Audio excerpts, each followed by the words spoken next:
Hey parents, in this video I'm going to be discussing allowance, how much and what should be tied to it or not tied to it. There's no right or wrong answer, but I'm going to share with you what we have done in our family as well as other people that I know. Hi, I'm Sean with Families Creating Financial Freedom, and I feel like in parenting circles the topic of allowance comes up very often. Almost everybody can agree that it's important for kids to have some form of an allowance so that they learn to understand how money works and appreciate it. A recent survey done of parents cited 59% want their kids to understand the importance of working to earn money as a reason for allowance. 35% want to teach their kids how to manage money. 3% said they simply just want their kids to stop asking for money, and that's why they give them an allowance.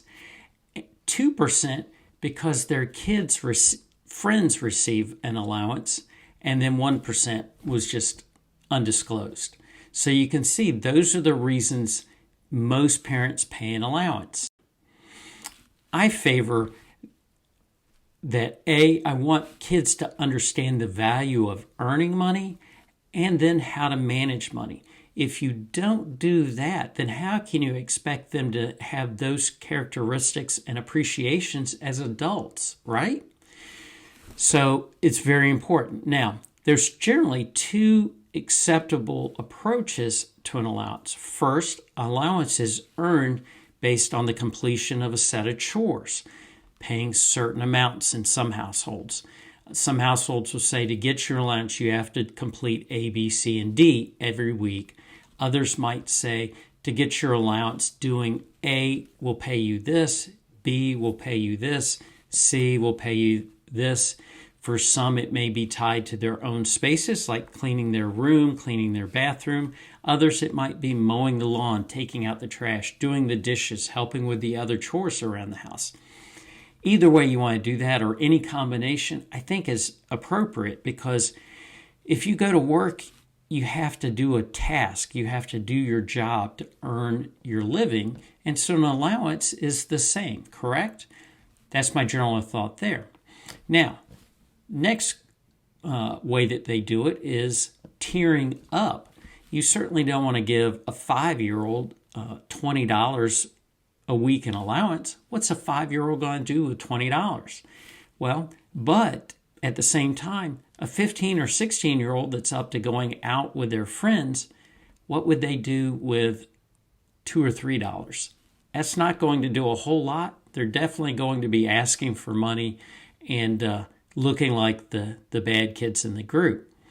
So how much should it be? Well, the generally accepted standard is $1 to $2 for every year of age. So if they're 5, they're going to get somewhere between $5 and $10. If they're 15, they're going to get somewhere between $15 and $30. Now, I know $30 might sound like a lot a week, but think about how far $30 goes for you, and certainly with friends on a weekend going out. My position would be, if I was giving the higher end, they're going to have to really manage their money, because I'm not going to have much leeway for when they want extra money, versus if I said, I'm going to give you $15 and I expect you to stretch that throughout the week for after school and the weekend activities, and don't ask for anything else. I also believe that the two approaches should come together. I think that it should be tied to tasks that you have to handle and manage to earn your allowance. But then I also think that it should tier up as they get older, so that as their needs and wants increase in price, their allowance is there to offset. And then maybe provide opportunities along the way for them to earn extra money with extra chores. I mentioned that it's important in my mind, and I think most people would support that it's tied to chores, but I think we should hold a line. If they don't complete those tasks, Well, the offset is they don't get paid. They don't get their allowance, and let that be the hard stop. Now, kids will surprise you as they turn into adults. There's no guarantee one way or the other that teaching them money through allowance and how to spend their money, how to save their money, etc., is going to set them up for success as adults any more than if you don't give them an allowance and they have to always figure it out, that they're also going to be broke and irresponsible as adults. No two kids are the same. If you have kids, then you certainly are agreeing with me. We had a daughter that never had any money because as soon as she got it, she spent it, and was constantly kind of working the game to get money to spend on extra things. But as an adult, I will tell you, she's probably the most frugal adult I know. She's great at saving, always wants to have money. She has a strong appreciation of money and its value. It has a cost to her. It's not simply just an ends to a means. So don't assume or don't feel bad if you follow a set pattern and it doesn't achieve the results you're hoping for. When they're adults, the whole scenario can change.